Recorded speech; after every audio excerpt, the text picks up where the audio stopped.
Hello, everyone. This is episode 242 of Pencils and Lipstick. I'm Kat Caldwell, the creator and hostess of the show. I'm excited today to talk to you guys about something that happens to every writer. We are going to talk about rejection and how we deal with that as writers. To talk about this, I interviewed Rhonda Douglas. We just had a conversation about it.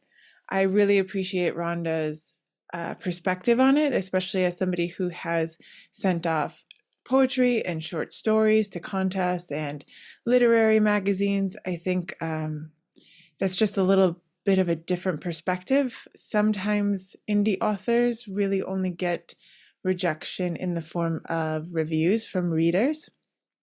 And I think while those are difficult for sure, and we talk about those, they're a little bit, somehow they hit a little bit differently.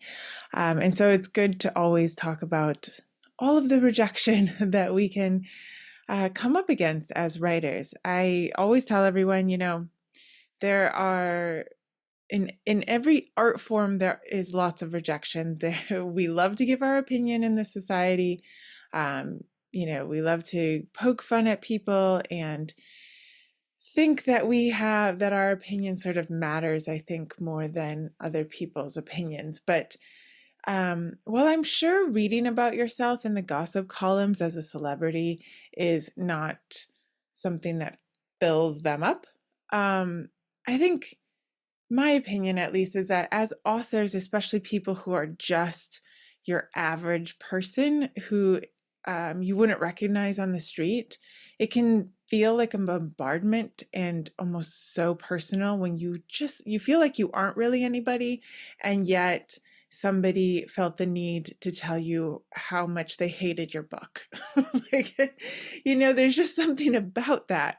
There isn't, while you get critiqued in other jobs, and many times your bonus or your raise sort of depends on this critique at the end of the year, unless you have a really terrible boss, it doesn't, like, you don't get a random day starter of like, I really hate the way you work, like, I don't know if that's happening to you. Maybe you should switch jobs. So there's something about this rejection that we get as writers that that can really overwhelm us. It can feel very, very personal. And so we're going to talk about that. And the conversation I had with Rhonda, I recorded a couple about last week, and I'm recording this intro early because I am about to leave tomorrow to go celebrate 98 years with my grandma, which is amazing. She's an amazing woman, and we're really excited to go celebrate with her. But it's funny because today I have spent 5 hours in the car already, driving back from the Self-Publishing Live conference, which was a really small conference in North Carolina, but it was really fun to be there. I got to meet Bill, who I have actually emailed back and forth at some point. So Bill, if you're listening, hello. It was really lovely to meet you. Just hanging out with other authors is great. And actually really lifts you up. And funny enough, this morning I got an email with a contest results. Talk about rejection. Okay, so I just find this very ironic and funny. So you all know I like to participate in the NYC Midnight Competition. You have about 24 hours to write 500 words for the short story. In January, I think you have about a week to write 2,000 words, I think. And I just love them. They give you a word you have to use, a genre, that kind of pushes you to challenge yourself and come up with the story very quickly. And so I got the results today as I was driving, and it's like, I'll check it when I get home. I just need to get on the road. And so when I stopped for a rest break, a coffee break, I opened up the email, and I am not the first, the second, the third, the fourth, the fifth, or honorable mention. It is, my name is not there, which means I do not go on to the next round. And I have to say, you guys, every single time it kind of hits you. like, and I sat there and I thought, especially because this conference was about a lot about mindfulness and mindset and how we're approaching our author career. Um, and I was very grateful for that, honestly, because I sat there and I thought, wow, this does not feel great. Um, I looked through the judges' critiques, and while they're not wrong, it felt like, oh, I can write better than that. Oh no, they just don't understand, or that doesn't feel fair. Just sort of these defensive thoughts we have that go through our heads. And then because of the conference and some of the things that we were talking about, I took a moment to sit back and think, okay, when did I write this? Trying to look back. And I had written it, I had 24 hours to write it. And unfortunately, there were like 4 things that happened within that 24 hours. And we ended up hosting people for a dinner that was not in the plan. And I thought, yeah, my first reaction that I can write better than that. In fact, there were 2 typos in it. Like, oh, if you're going to send off to a contest, make sure there aren't any typos, which is weird. I pull it through Pro Writing Aid, but I didn't catch them because it was like a not a capitalized medication. I should have capitalized it. And I think there was a word missing or something like that, but it's a typo. And so like, okay. And then just the criticism, they weren't wrong. Let's just say that they're not wrong. And in fact, if you want to ever read the criticisms that I get, I actually put them up on Substack in Lessons in Story. It's on the paid part, but you can get it for very little if you want to sort of read those and then read the criticisms. But I have to admit, I considered maybe not putting this one up because I was a little embarrassed about the typos and a little embarrassed about the critique that they gave back. But my case in point, your story's not going to be for everyone. I really struggled with the words that they had given us. We had to use roof, the act of fixing a roof, and use the word yogurt. I really struggled with it. Clearly, many people did not because they had some good stories up there. You're not always going to be on your best day. You're not going to always be as vigilant. You're not always going to be giving the time that you should be giving to your story. Perhaps life is getting in the way. Perhaps you have an illness, perhaps anything, right? Perhaps you just couldn't see something that your editor could see or your readers could see. I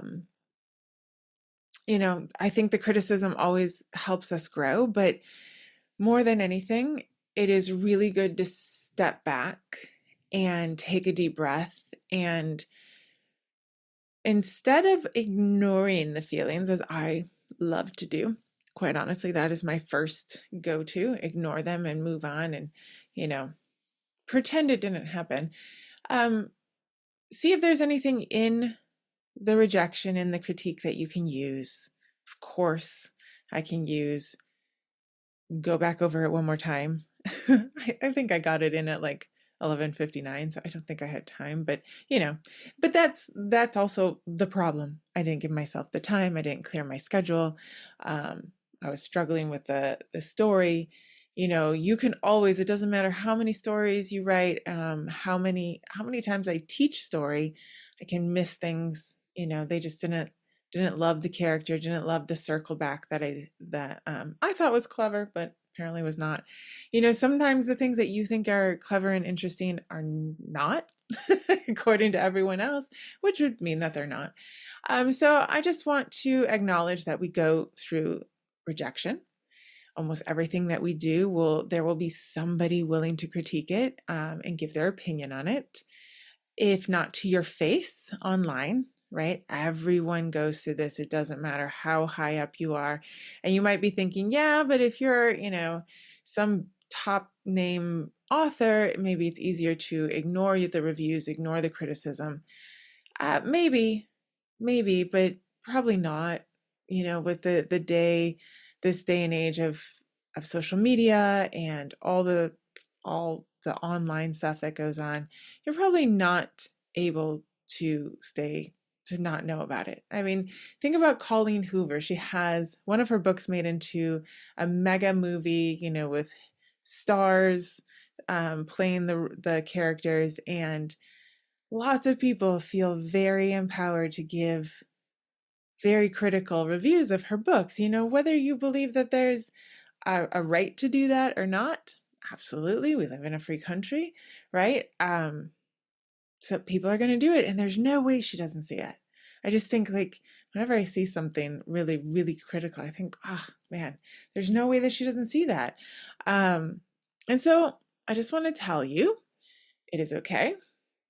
Your story isn't for everyone. Sometimes you mess up on your story. You just got to own that. The rejection's going to come.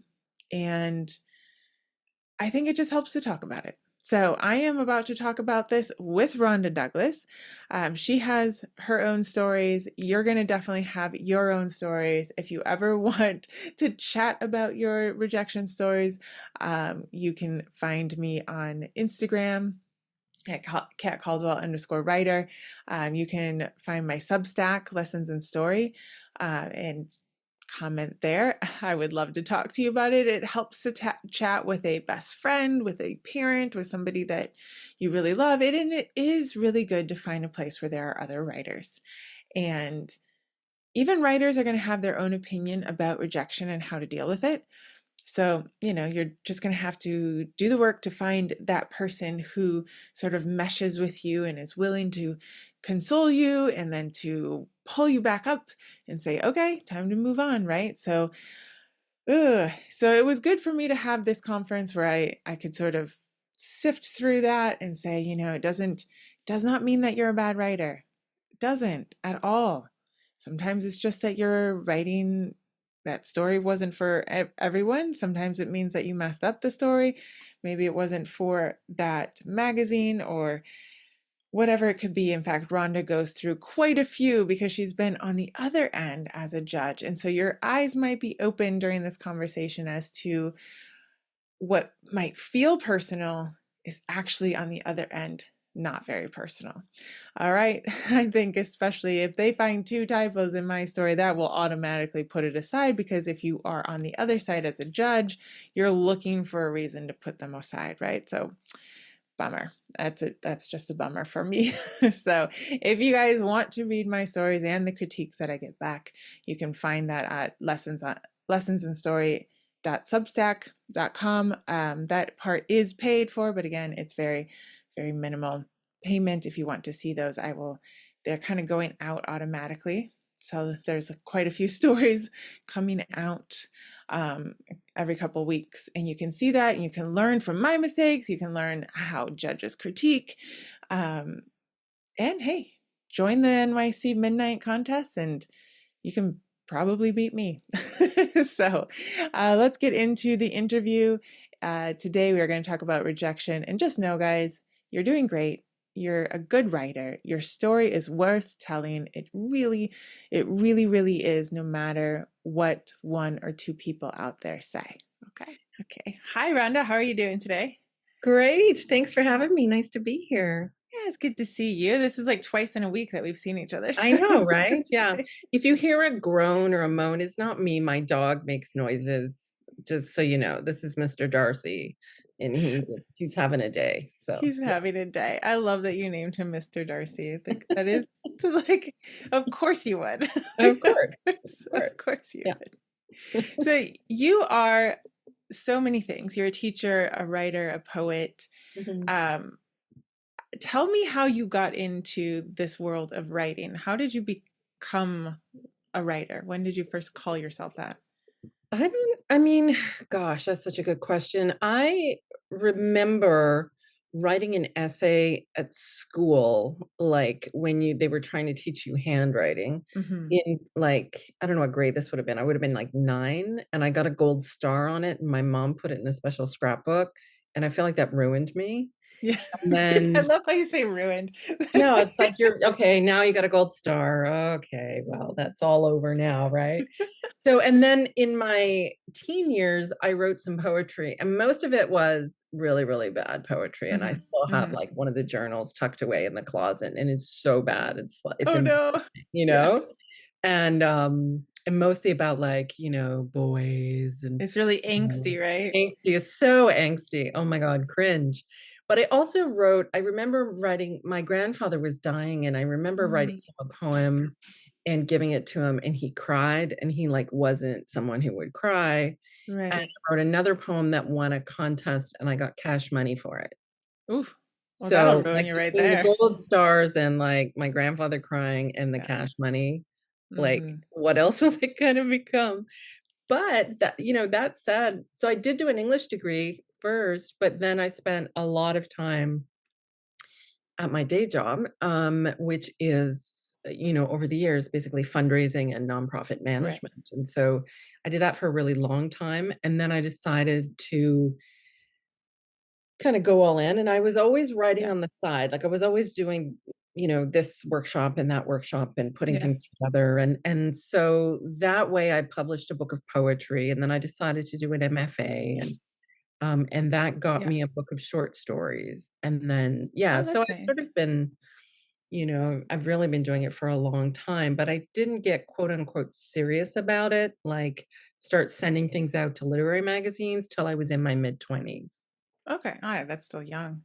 I mean, we're are the generation that had no social media, and we I had to know. go to Mhm. like the bookstore to find the magazines and flip at the back and see like what you were Yes, supposed to do, totally. Yes. Like, oh, if I want to write something, like how do I do that? Because Yeah. the contest was probably something your teacher brought up or someone around you, adults, Mhm. you didn't. Mhm. Um, Exactly.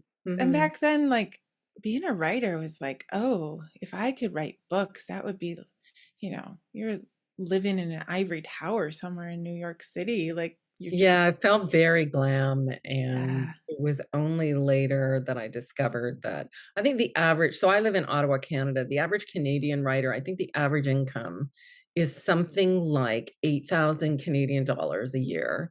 a And that year. yes, and that includes like Margaret Atwood is Canadian, right? Like so she's in Right. that list to get the Just bringing average. that average up. Yeah, right. And then it includes government grants and stuff. And I Yeah, was you just guys have like, are good you ones. kidding me? Yeah. I You know? know. I Yeah. know. The world has still not really, I mean, it's average, it's equaled out a little bit, but Mm, it's still tough. So yeah. I wanted to talk to you today about, oh, nobody's going to like this topic, rejection. Oh, I Because, have lots of experience with rejection. well, that's the thing. Like, it's so weird. It is an art form, right? To write. Especially poetry, like you are putting kind of your heart and soul, Mhm, your view of the world into it, but you are in a lot of fiction, maybe not some fiction. We won't go there. Like, mhm, but a lot of times we're spending a lot of time on this thing.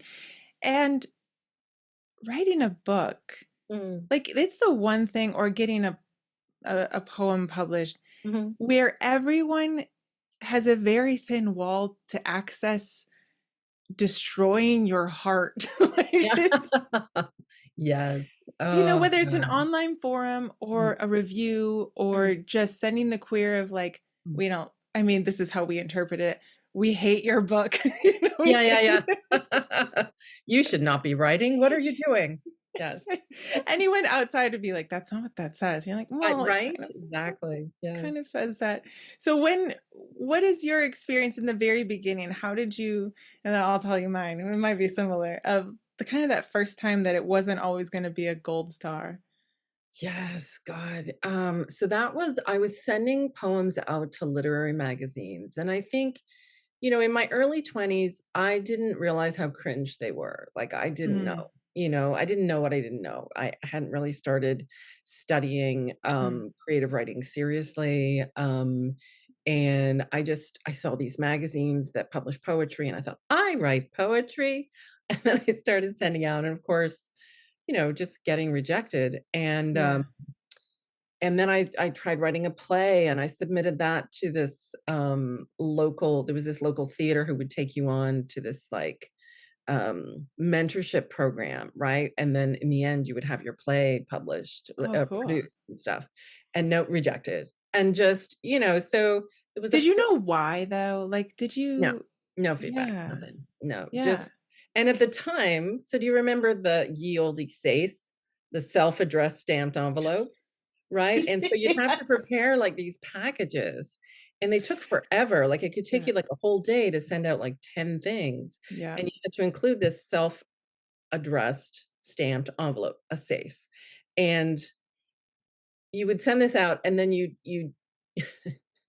like, if they were gonna take the poem, they would email you or something, but if they Yeah. weren't, they'd send you back the SACE, and so you'd be opening your mail, and it'd be like, "Bills, bills, bills, rejection bills," like, it was Yes.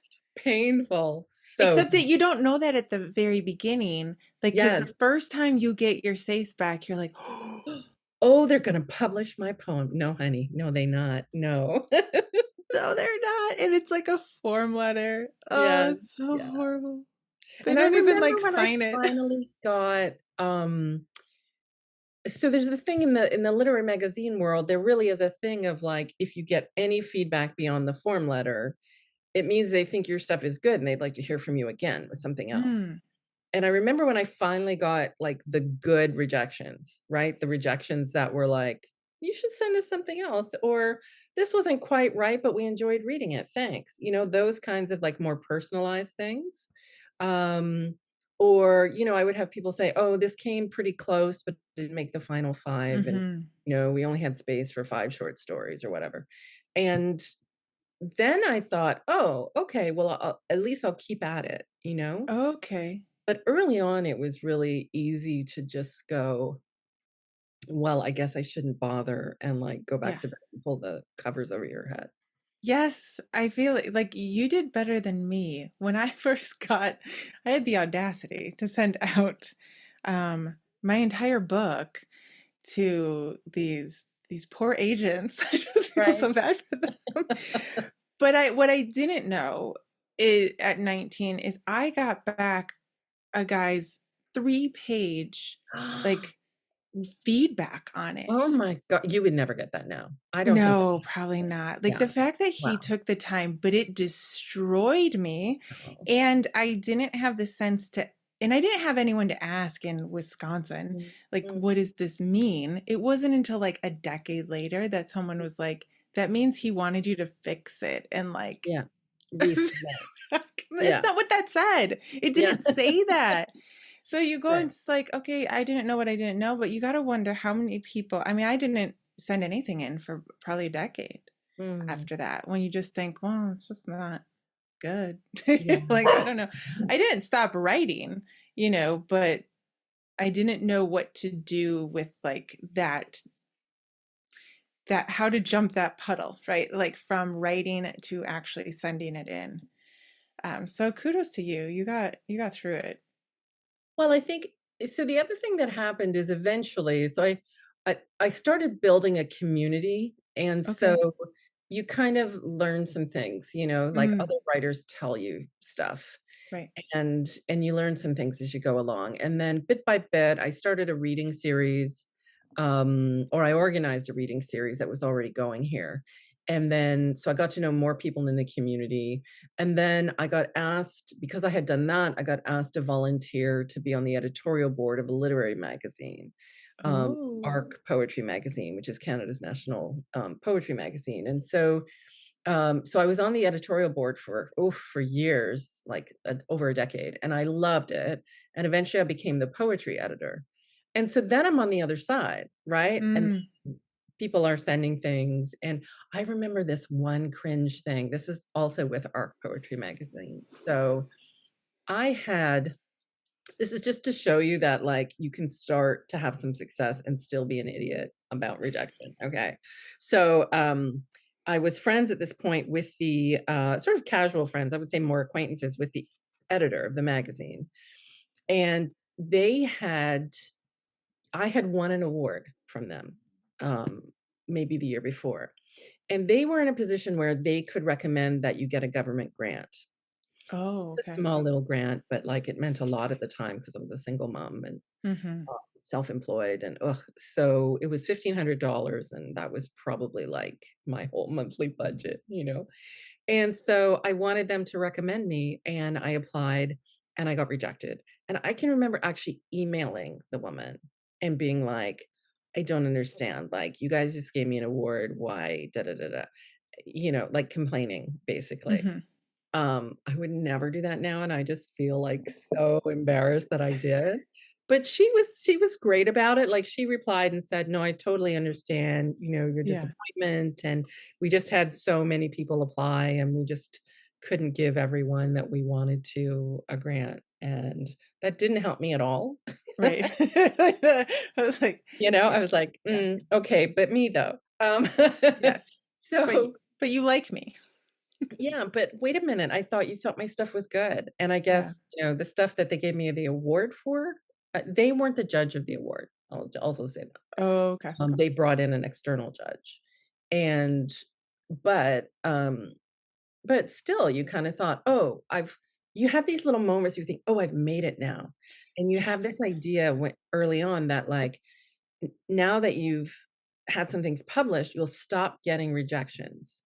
Yes. No, no, that is not how it goes. Every single thing you do can be rejected at any time. I Yay. know. I think that's the hardest thing ever. Yes. Like, really the hardest thing. It helped me a little to listen to, the author who wrote Tomorrow and Tomorrow and Tomorrow, and I cannot Oh, remember her yes. name, and I'm so Mhm. sorry about that. But the amount like, how she went through every book and, like and you don't know that one because it bombed, and you don't know this one because it Mhm. bombed, and you think, like, "Okay."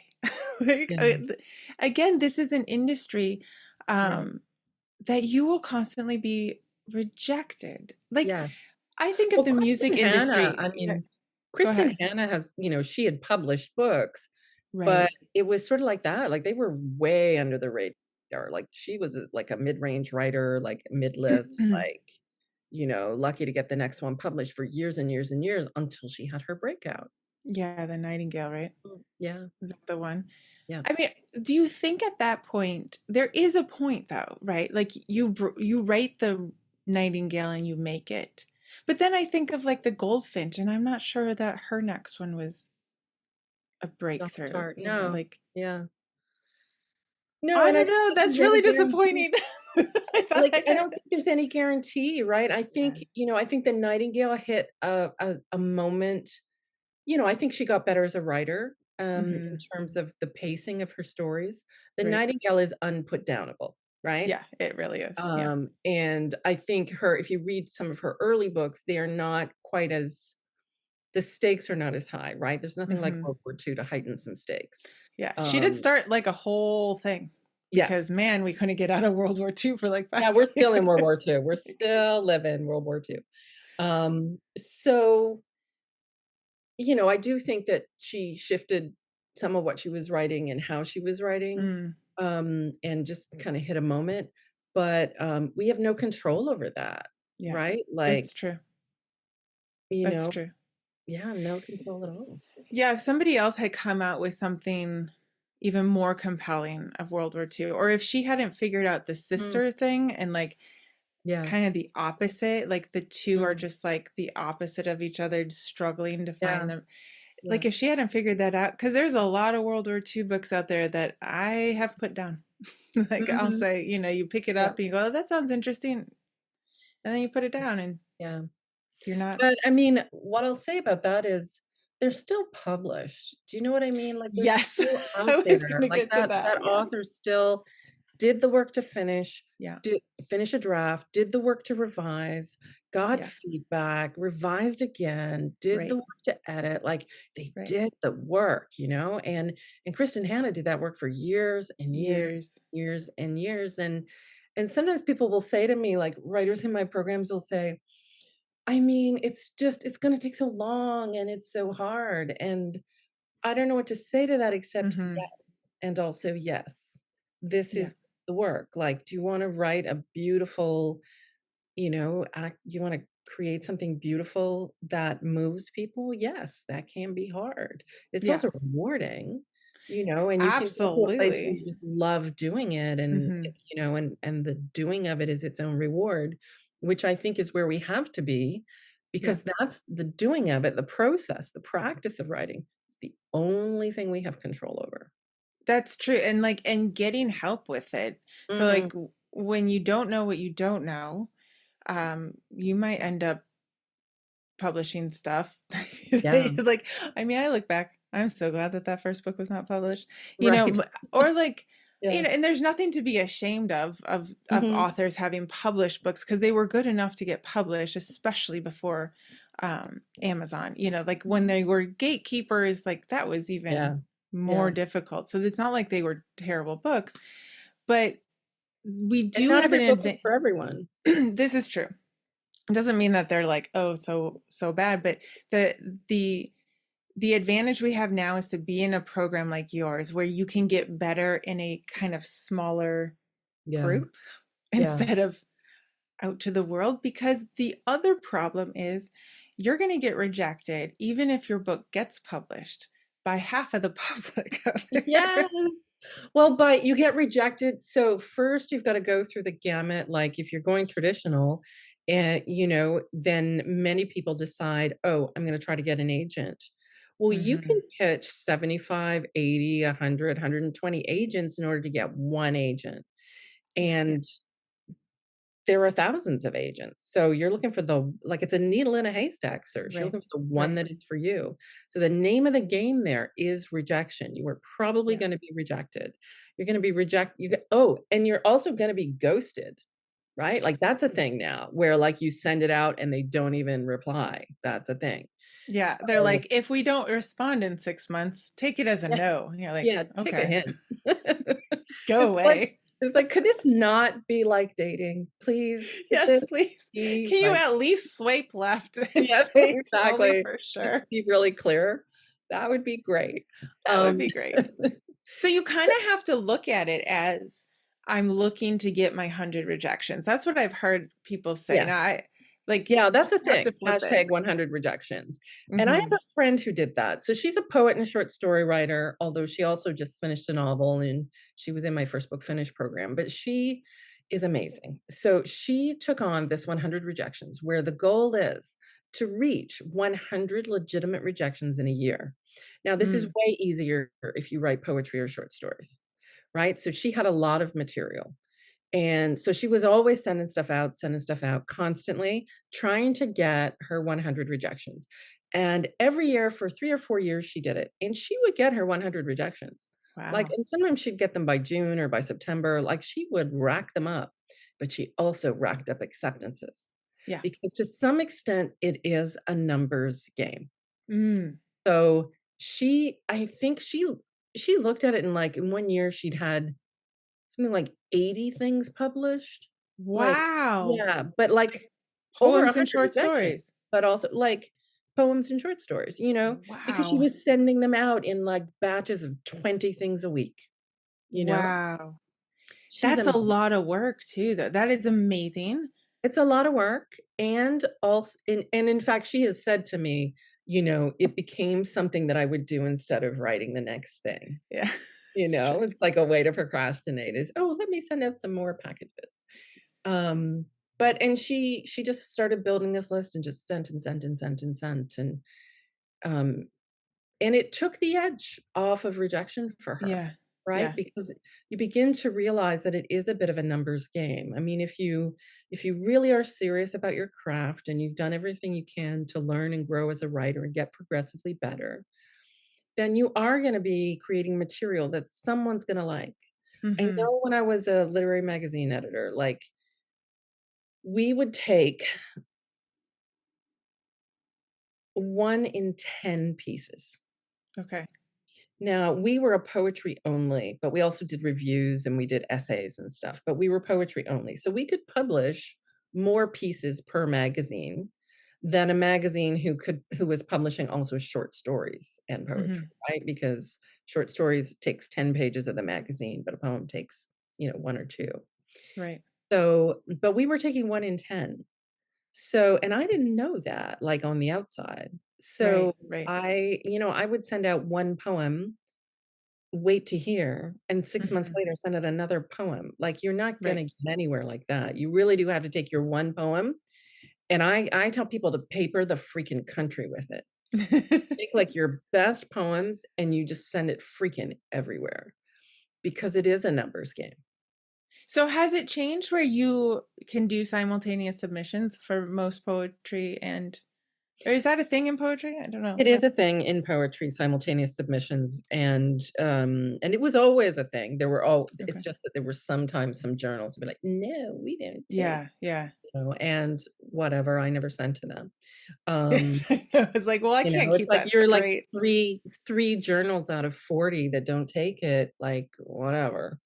Um, and now it's the same with, like, if you don't take an online submission. I'm sorry. Like, it's not 1982. I'm not gonna be out there licking my stamps. That's crazy that they don't take online Yeah. submissions. So then I just don't do it. But you can kind of really, like, start to get out there, and there's so many great online mags, right? So if Mhm. you're just starting, you can start with some of the newer online mags, and then kind of work your way up to, like, the ones you've always dreamed of being in. Um, That's so something too, though, because yeah. when you are starting out, it does it takes us a little bit of humility because, like, when you're 20, I also sent out I don't even wanna know what that person's face looked like when they were reading my poetry or my little short Yeah. microfiction. I mean, Yeah, I do feel oh, badly for whoever was doing the slush pile at the New Yorker in the early I when I was sent in to my the New early 20s. Yorker. Yes.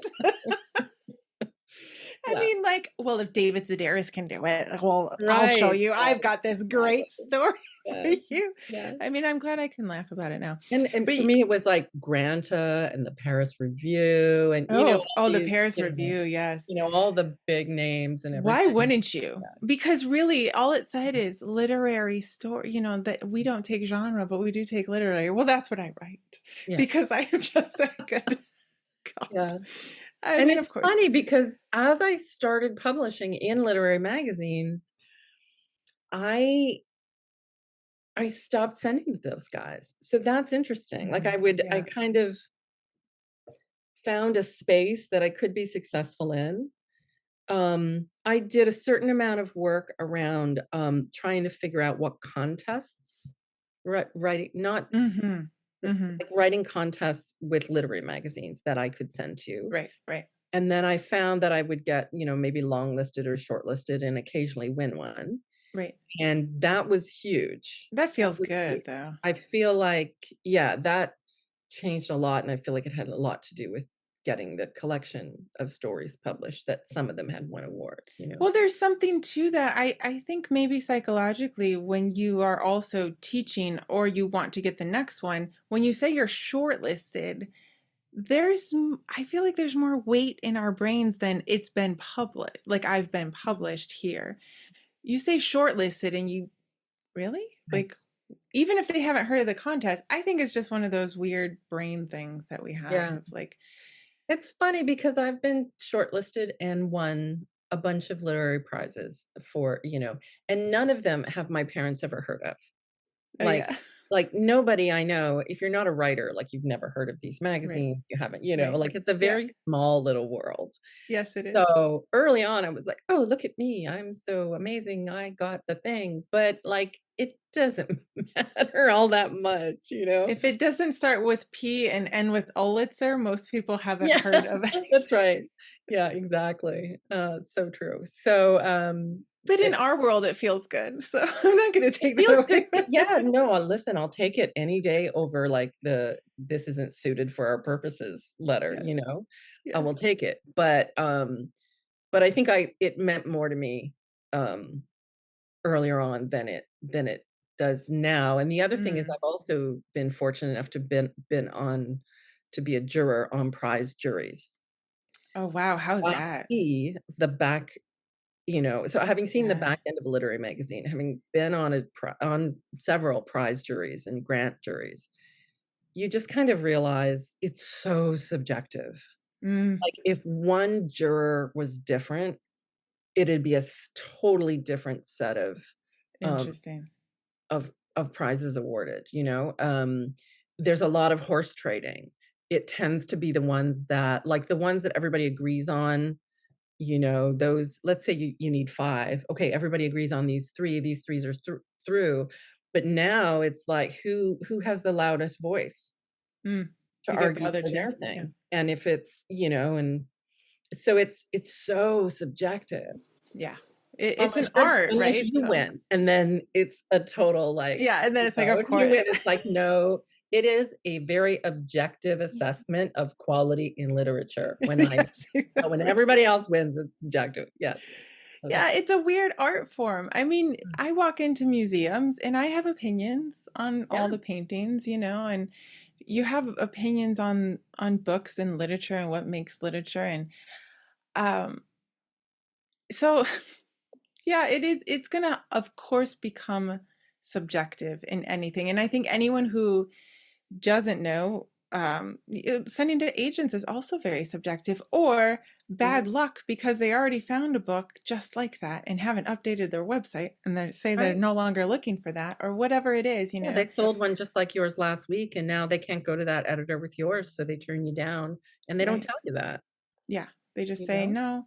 And for some reason, we take it, I mean, for some reason, we take it very personally, usually, Yeah, we do. um, because it feels like, but I want to be a writer and you're saying I shouldn't be. I mean, Yeah, we sort of interpret that to it. So um, I hope what we're saying is that, to encourage people to kind of do the hashtag 100 rejections, especially if they're in poetry or short stories. I do like contests because I have found in contests you'll get more feedback.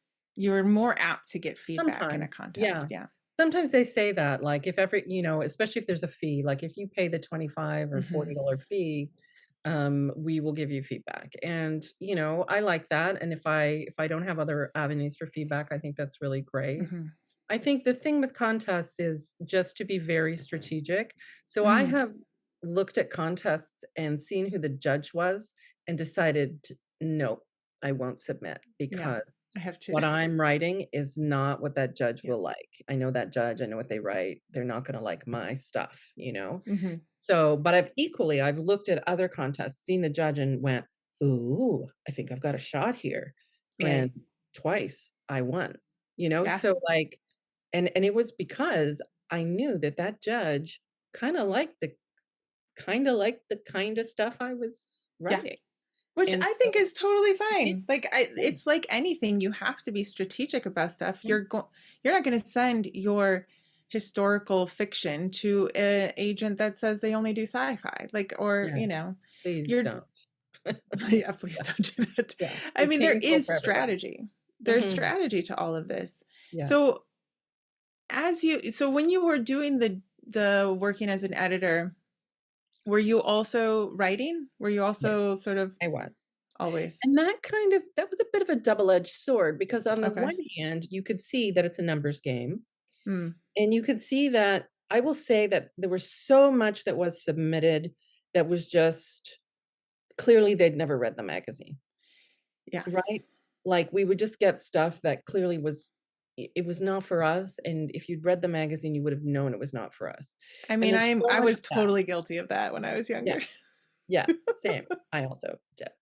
Um, but so when you actually just look at, like, what's the stuff that is a fit, possible Mm, fit, okay. and now you're looking at a numbers thing. Um, the other thing, and I'm just gonna say this out loud, it meant reading a lot of bad to mediocre poetry.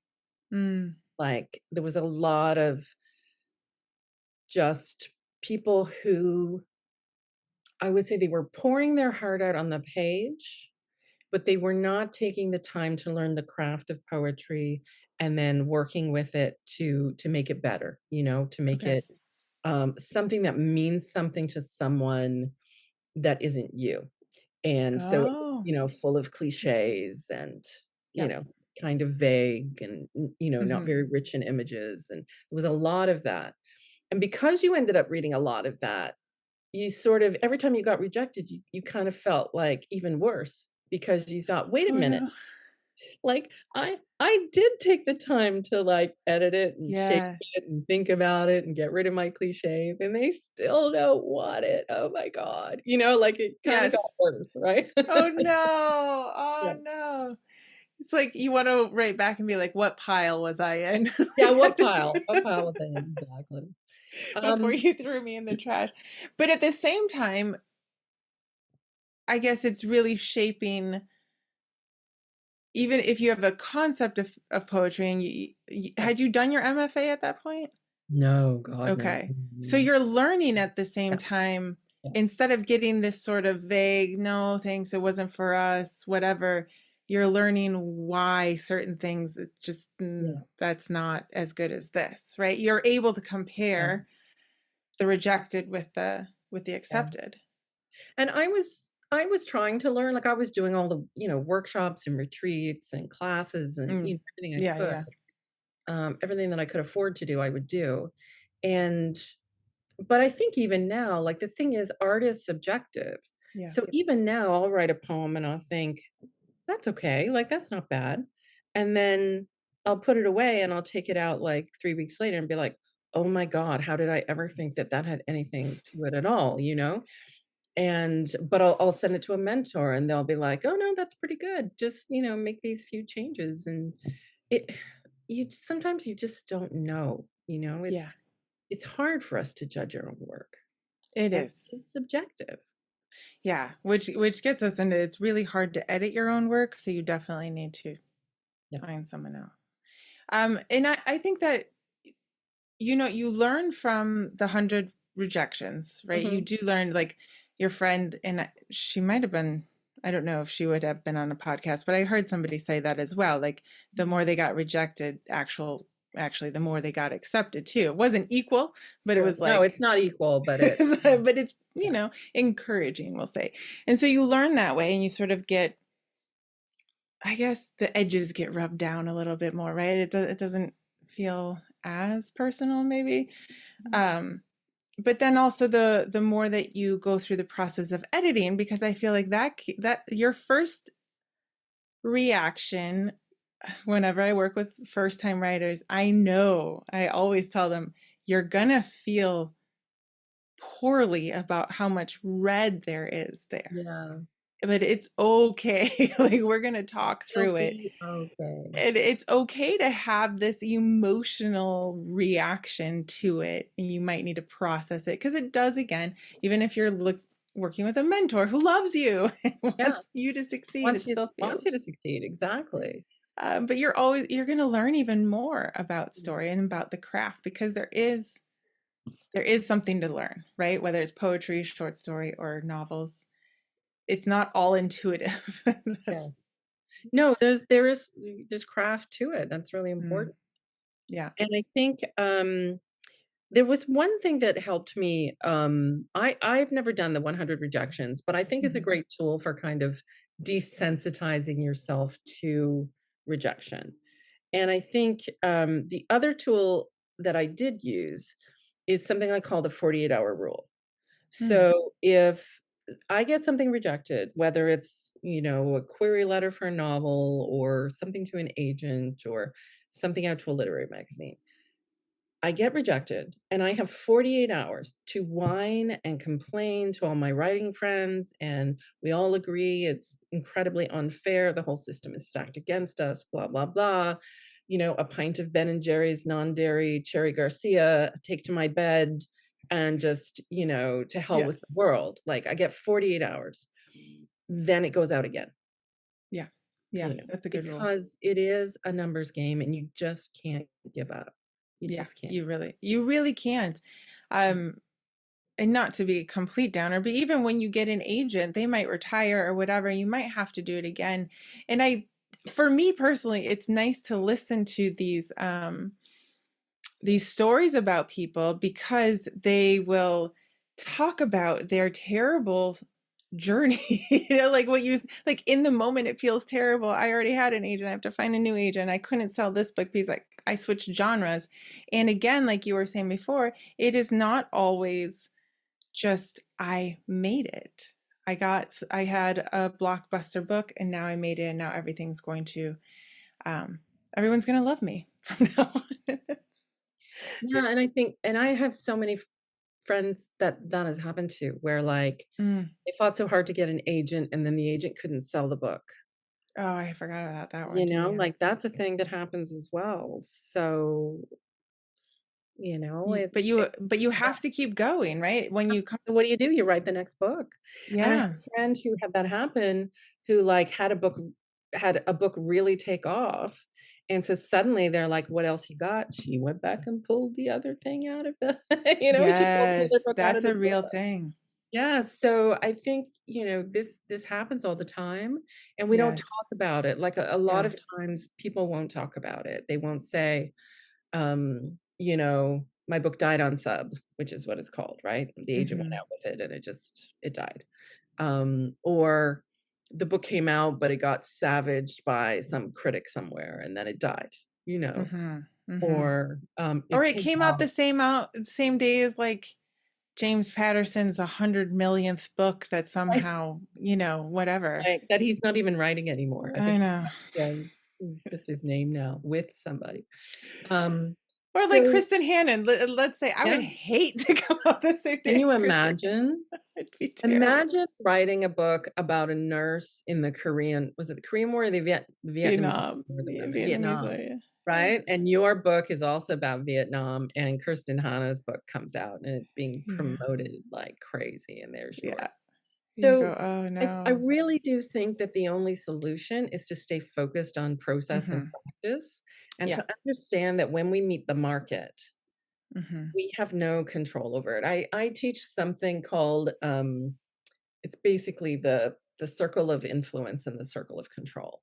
So, Okay. at the very heart, you have this circle that is the circle of control, and it's everything that you can control. So, Mhm. your writing practice, how much editorial work you put into the book, Mhm. finding the right agents, doing a kick-ass query package, Mhm. all of that you can control. The stuff you can influence is outside of that circle, and it's things like not giving up with getting an agent, making sure you're doing a good job of, like, building your author platform, learning a little more about book marketing. You can influence that, but, like, you don't have control over something going viral on Book Talk, and now your book is the latest thing, Right. Right. you know? Right. You don't have control over that. Yeah. You can influence it by being on Book Talk, Mhm. can't control it. And so I think we wanna put all of our attention and emotional effort into the things we can control, Mm. because otherwise, I think we go mad. I actually had a mentor I was working with, and, she was a literary writer, and the reason I wanted to work with her is because it was through this program, and you got to choose your mentor. Ooh. And I picked her because 'cause she'd been published in the New Yorker, and Oh, I was like, yeah. "Oh god, that's amazing." Anyway, this was a few years later, this was at least a decade after that, and she was so bitter. Like, Oh, she no. hadn't been published in the New Yorker recently. She hadn't and she'd won awards, but she hadn't won any awards recently. So she was convinced that, like, everybody was out to get her and, Oh. and she was profoundly unhappy. Oh, And no. do you wanna live that life? I don't. Right. I want a writing life I love, and so I've gotta stay focused on the things I can control.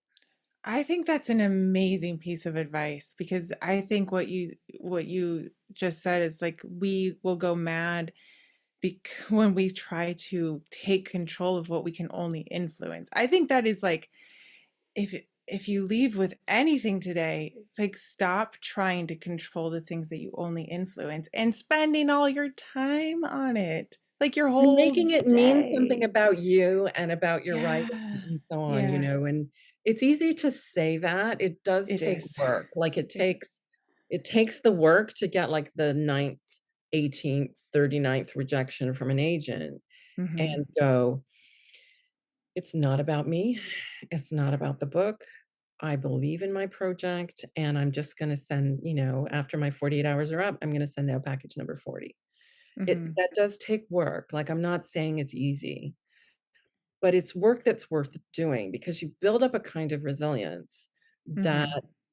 that just that you need, like, you Mhm. need that muscle. And it also has, for me anyway, it has, like, overflow effects into the rest of my life. Yeah. Yeah. So, yeah, but we're not Yes. gonna talk about my dating life, so All the other lies. all But the other. also if you are if you've been gifted with a talent, and all of us write Mhm, something, right? Like that is what we feel feeds us. mhm, I think you do only have kind of two choices: to keep working on your writing and to always be a little humble in that you can always get better, right? You right. can always take feedback better Learn or to write grow. better, whatever. Or you can become bitter and like Yeah. become the person who someone else is so excited to hear from, but you literally can't dig yourself out of that bitterness hole. Mhm. And, not even see that this young woman wants your mentorship Yep. because you've spent a decade being bitter.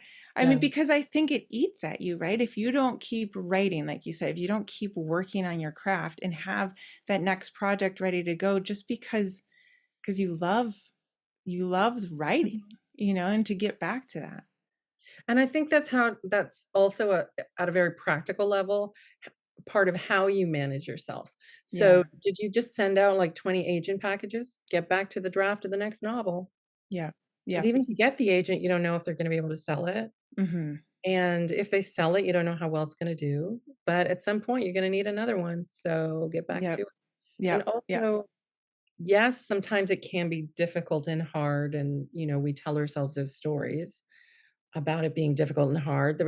I love what, Cheryl Strayed had to say about that, about, like, well, coal mining's hard, but you don't hear coal miners complain, they just go and, like, go back down into So true. the mine, So true. like, So so true. it's not, I mean, yes, it's hard, but also it's not that hard, Yeah. and you're choosing it, and you did find it compelling at some Yeah, point, and you don't have to do it. There's lots of people in this it's world true. who don't write books, so if you're gonna choose to do it, choose to enjoy it. Hmm. And get back to it, like, send yourself out into the world and now get back to the writing Yeah. because it's the only thing you have control over. It's the only thing. That is so true.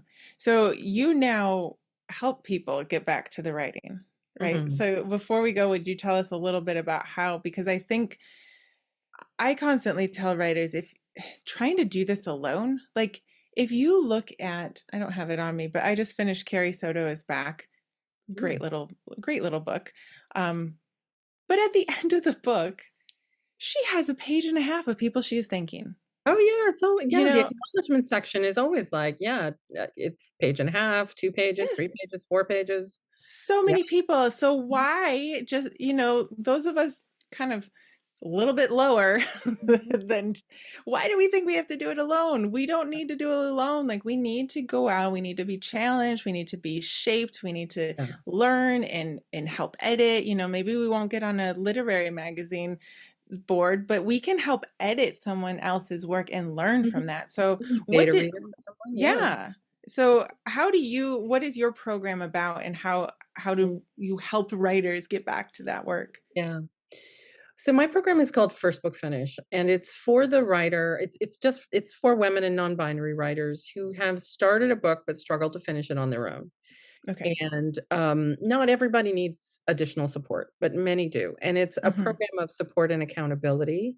So I talk about loving accountability because it's possible also to set up like a kind of accountability in your own life, and you end up with the friend who just says, "How's your book coming? How's your book coming? When's your book gonna be finished? When's your book gonna be finished?" Without sort of knowing what's involved.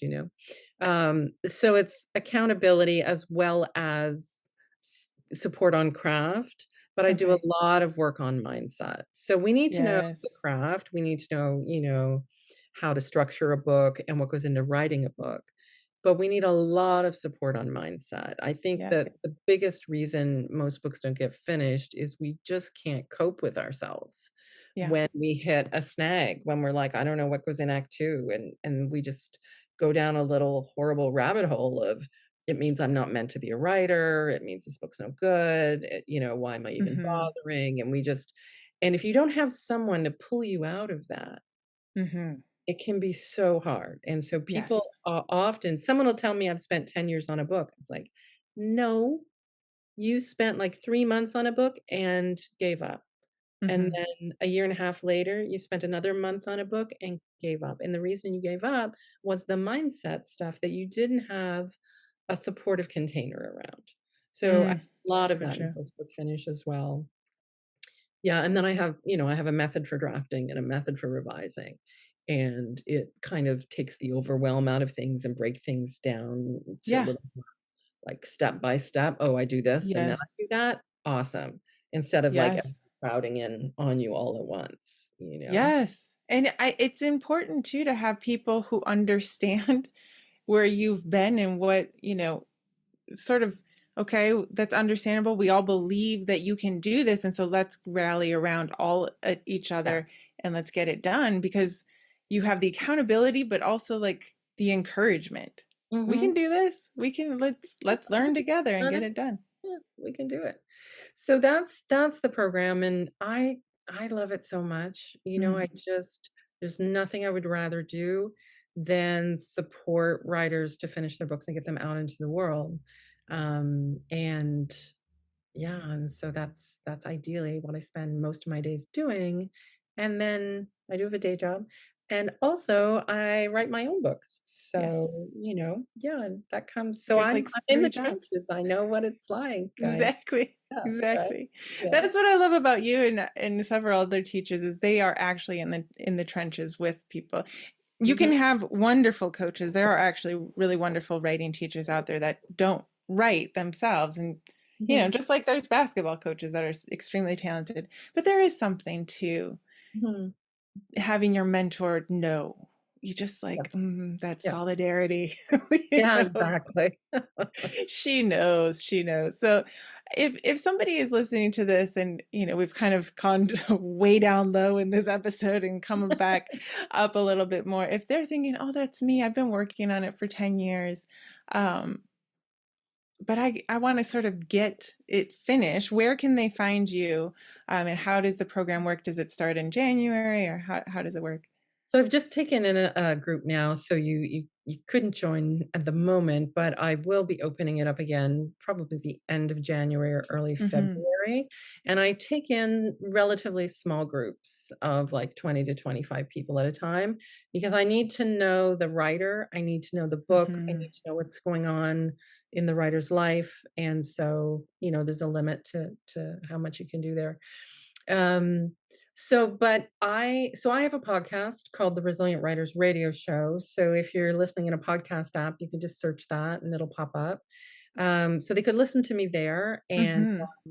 I do interviews with other writers, and I am really big on resilience as a writer. Yes. So if you also go to resilientwriters.com, plural, resilientwriters.com.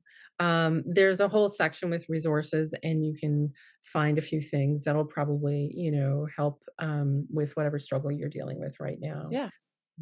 Yeah, Yeah. and we'll have the links in the show notes. And I would encourage people to at least get on your newsletter, to sort of Hmm. be notified, to maybe follow you on social media and that, because we're about to go into that really busy season, and let's face it, we might not be writing as much. So starting Oh, into like 2025, we're going to finish our book, yeah. follow Rhonda, see what she's doing, see if it's right for you, and yeah, get in January, February. I also do a little boot camp. So Okay, it's called the Book Finishers Boot Camp, and I'll be doing one in January. there you And go. it's $37 for basically a week of sessions with me where I walk through some of the tools and tactics to help you get to the finish line. So, Okay, and that'll introduce them to you a little bit more. yeah, And exactly. yeah, awesome. We will have all those links in the show notes. And again, I just encourage you guys to get on Rhonda's newsletter. I think it is one of the best ways to be notified, to not forget. Don't Yeah. forget that book. You guys want to finish it in 2025. And I hope that we did, brought it back up to a positive.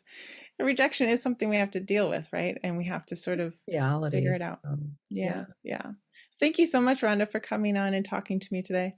No, it's lovely.